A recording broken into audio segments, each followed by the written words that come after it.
Yo, today, welcome back, Jai. Hey, we here. Glad you're here, man. It's been a minute since we've been on this painting journey. Right. Well, this painting right here, this was a painting I did, baby, about 5 years ago. And during the pandemic, we was in the house. Everybody knew about the pandemic, where there was a lot of stuff going on. A lot of people lost their lives. Rest in peace to all the beautiful souls that passed during that era of life. The reason why I wanted to paint this painting back then was I was on this journey. I wanted to paint a painting to describe my life on how Islam changed my life. You see what I'm saying? And in saying that,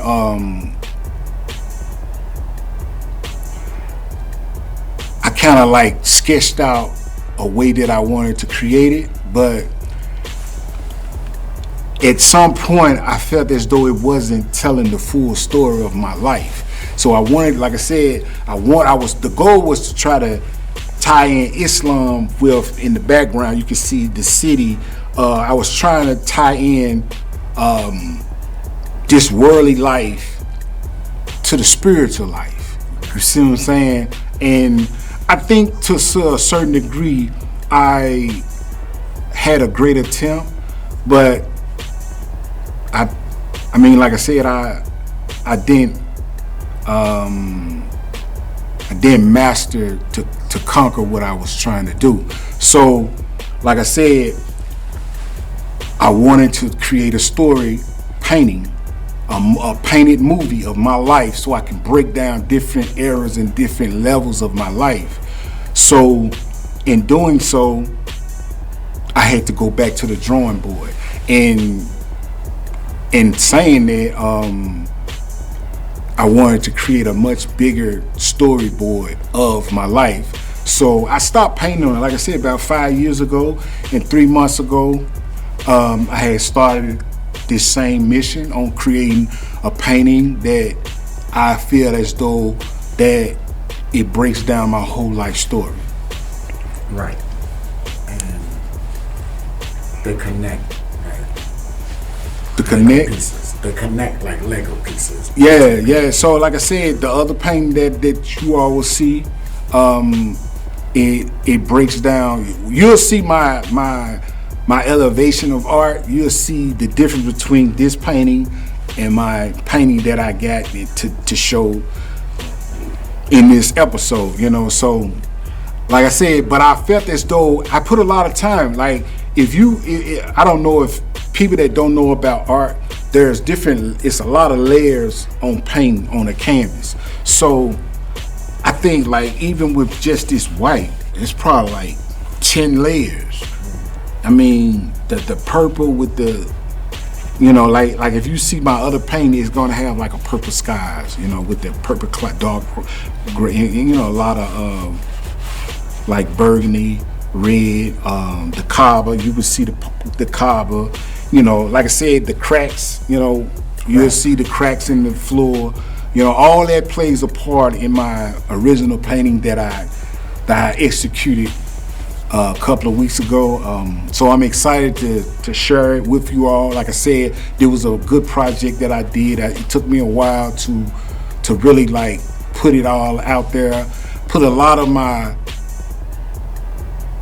emotions and my trauma, a lot of peace and serenity, all that plays a part in my art. So like I said, for those who always study my journey or whatever, the goal is to heal from my past, to educate at the same time, to free myself and to help myself be a better version of myself traveling into the future.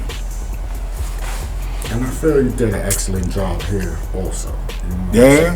Yes. Very excellent. The blends, the message, you know,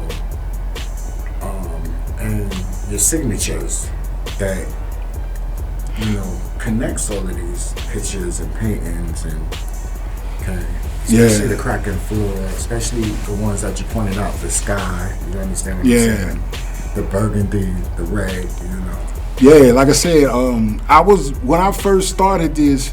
I mean, even with like that, cause see, for those who don't know, when I create human beings in Islam, for people that don't know, cause a lot of times now, cause back in years ago, I used to paint and draw faces a lot, but the more, like I said, the more I continue to study Islam, and I always knew years ago that a Muslim it's forbidden for a Muslim to paint or draw faces.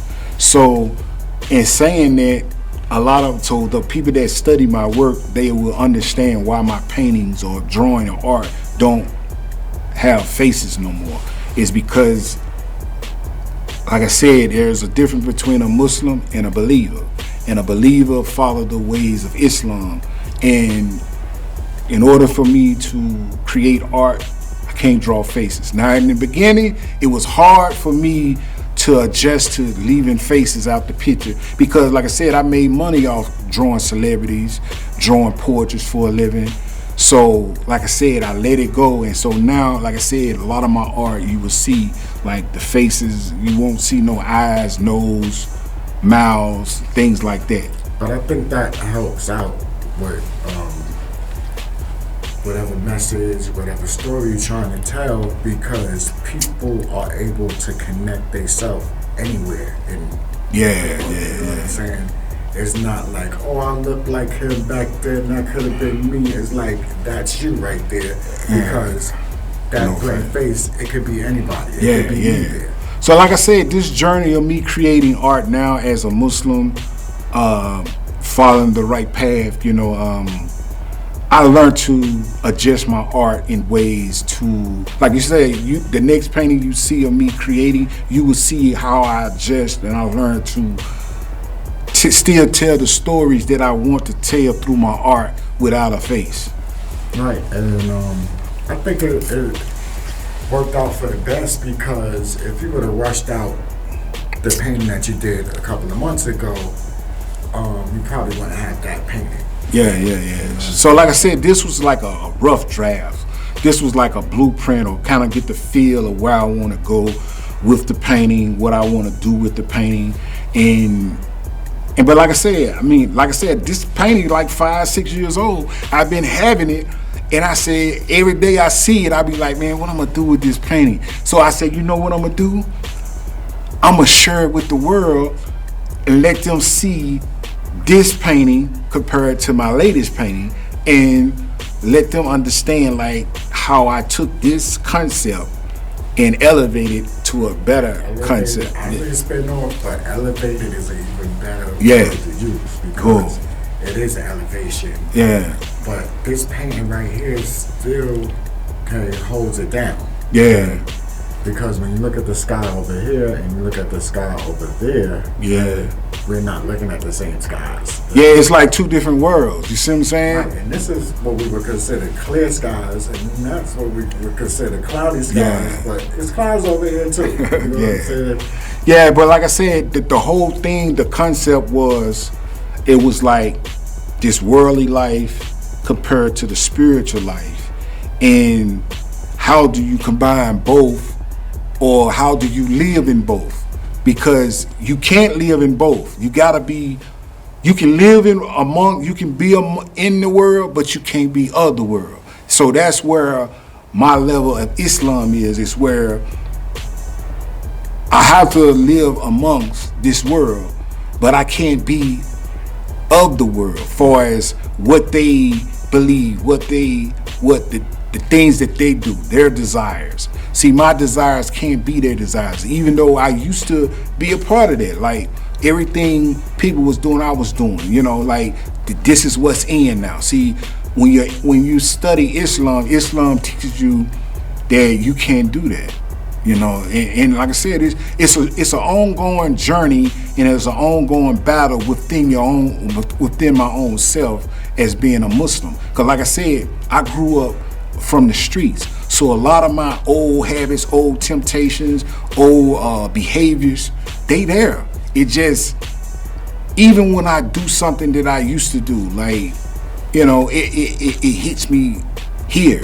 and here. It makes me feel like, yo, you need to correct that. You need to change, or you need to apologize. You need to, because you know, I can still get angry. I can still, you know, like try to force something.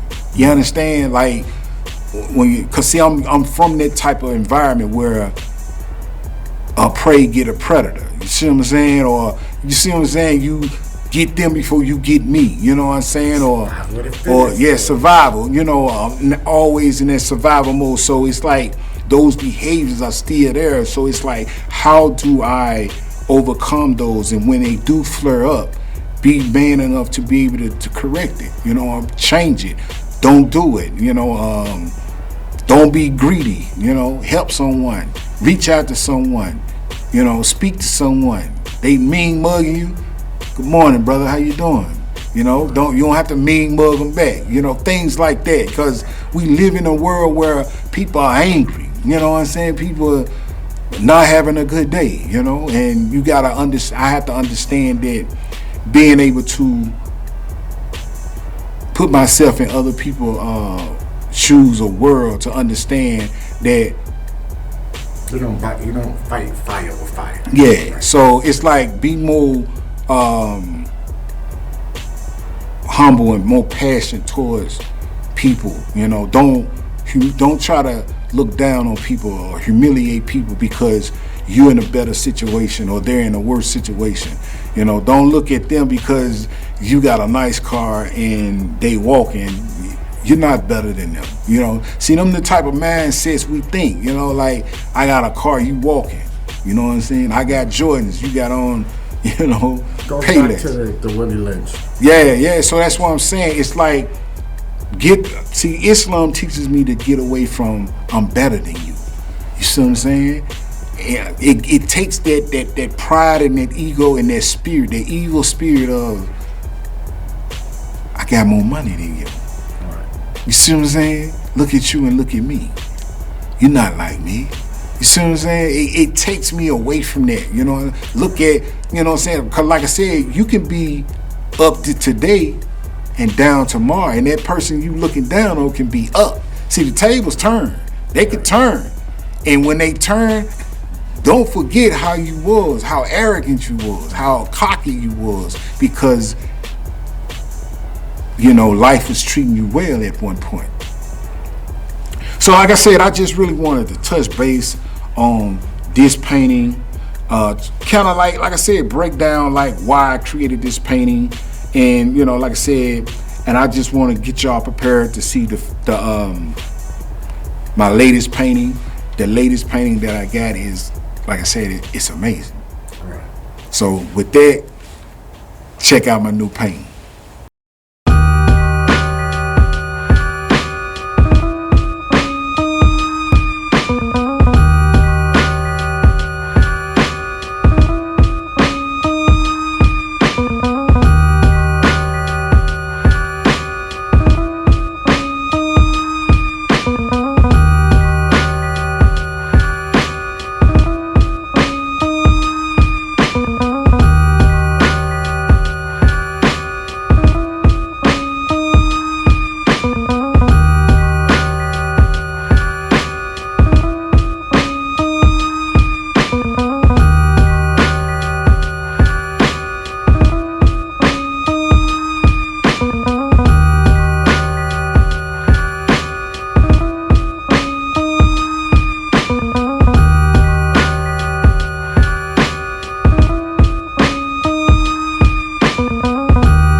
One.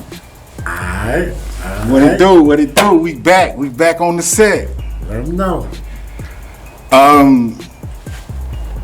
This particular episode, like I said, it's been about 4-5 months since we did my last painting. You gotta keep them hungry. Yeah, you gotta keep them hungry. Well, you gotta take a lot of time to produce good quality material, good quality paintings and artwork, and that's something that I learned as being an artist, that as I continue to create, it's like striving to create the best work possible for all my projects that I do, because I take a lot of sincerity with my art. So in creating this painting, like I told y'all before, in an earlier clip, I attempted to create this painting during the pandemic time about 5 years ago. I was creating it. I was liking the painting, but at the same time, I felt as though I needed more skills. I needed to really tell us, because see, one thing I learned as far as me painting, I always been a person to like to tell stories in my art. So in creating this storyline, or this to capture the moments or the events in my world of events of life, I wanted to design and create a painting that told my whole story.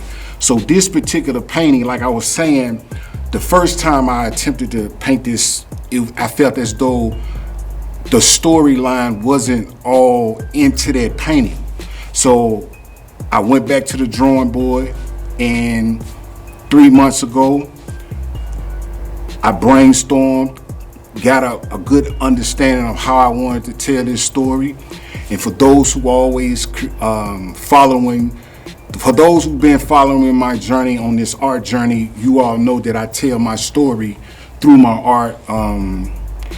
The main reason why I tell my story is through my art. For one, I know it's the creator calling for me to share my story, to sacrifice my life to help those in the world who may not understand life.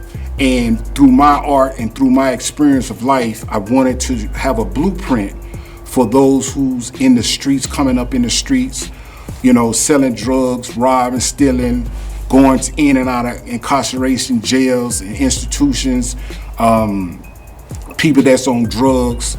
All these things that I created this art piece for in my art is to help, not just the youth, anybody, all ages, all walks of life. Even if a person never experienced this lifestyle, I want to be the sacrifice to be able to have people to get the insight on what it's like growing up in the streets of Memphis. This particular painting, like I said, it has many moments, many events, many strong details about my life. And as you can see, like I said, it's a lot of drama. It's a lot of thrillness. It's a lot of ambition, and it's a lot of trauma. It's a lot of happiness, and also it's a lot of serenity and peace and freedom in this painting. Because like I said, through my art, I learned that when I'm painting and going back in time and revisiting my life, I'm realizing that when I travel back in time and see my life on a big scale, because see, one thing I learned also is this. See, when I was in the picture of art, right? Just picture yourself in the picture of life. When I was in my picture of life, I couldn't see my life. So when I took myself out the picture of life, meaning when I removed myself from my home city, Memphis, Tennessee, because see, I couldn't see the broader picture of my life. I couldn't see the destruction in the chaos, in the humiliation of my life when I was actually in the moment. So once I removed myself from the lifestyle, from what I grew up on, the culture, the lifestyle of the streets of the culture of Memphis, Tennessee, right? Far as like the selling drugs, the drive-by shootings and gang violence and doing drugs. Once I removed myself, even though I can go to many cities in that same cultures in many cities, but it's not like where you come from though. It's a different level when you can look at your life from where you came from and dissect it through studying your life. So this is, like I said, this painting is like, I call it the painted movie. The reason why I called it the painting movie, because in this painting, there's many stories. And the main story is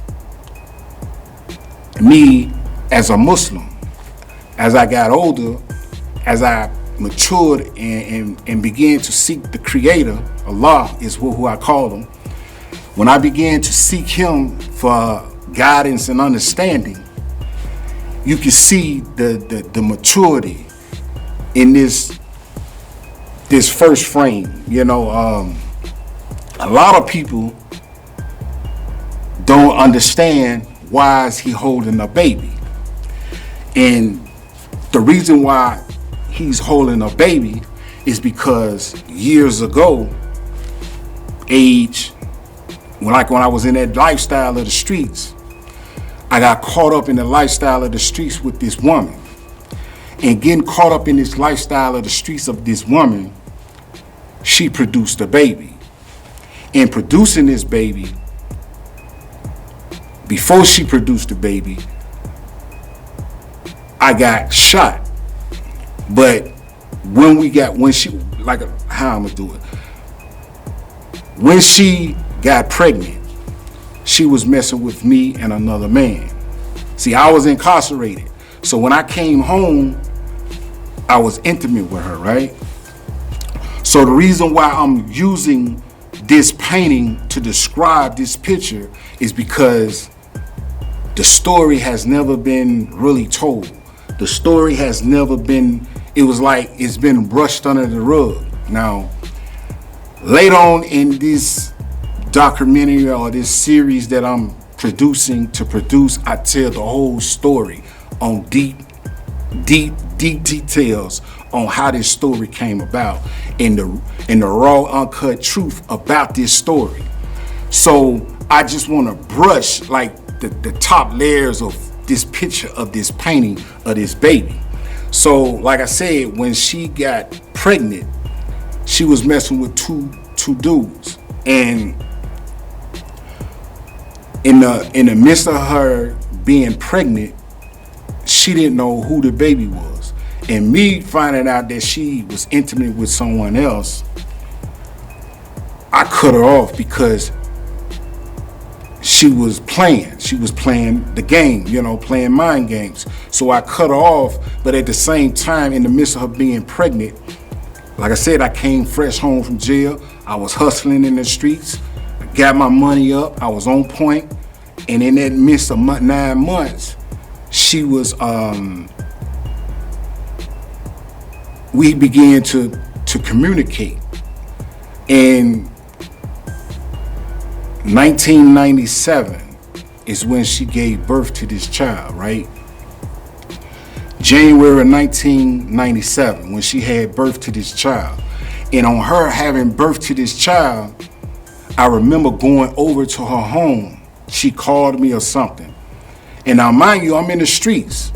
So my life is caught up in the streets. And I had like one of those very rebellious lifestyle, is where I'm numb to anything other than chasing money.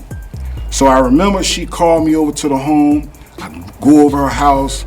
I go in, I see the baby, and she looked me in my face. Now, mind you, at the time, see, I got out of jail. The dude that she was with, she was in love with this dude. And I was like the side piece. So when I found out that she had a dude, I cut her off. But she was in love with this dude. So She looked me in my face and told me that it is not my son. It's his son. Now I'm 21 at this time. So when she told me that, it was less weight on my back. I went back to the streets hustling. 5 months later, the end of May, like around May 25th, I get shot in my head, right? So with me getting shot in my head, that changed my lifestyle for the worse. I went downhill. So like I said, I really don't want to get deep in detail with that part of the story, because you got to you have to watch the later versions of these episodes of this series that I'm gonna drop to tell the full story.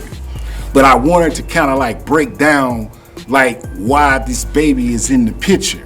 And maybe I should tell you, 15 years later, she found me. And she said, this boy may be my son. So I'm gonna leave it right there. So in order for you all to find out the after story of that, you have to figure out, you got to look at the later episodes to understand it.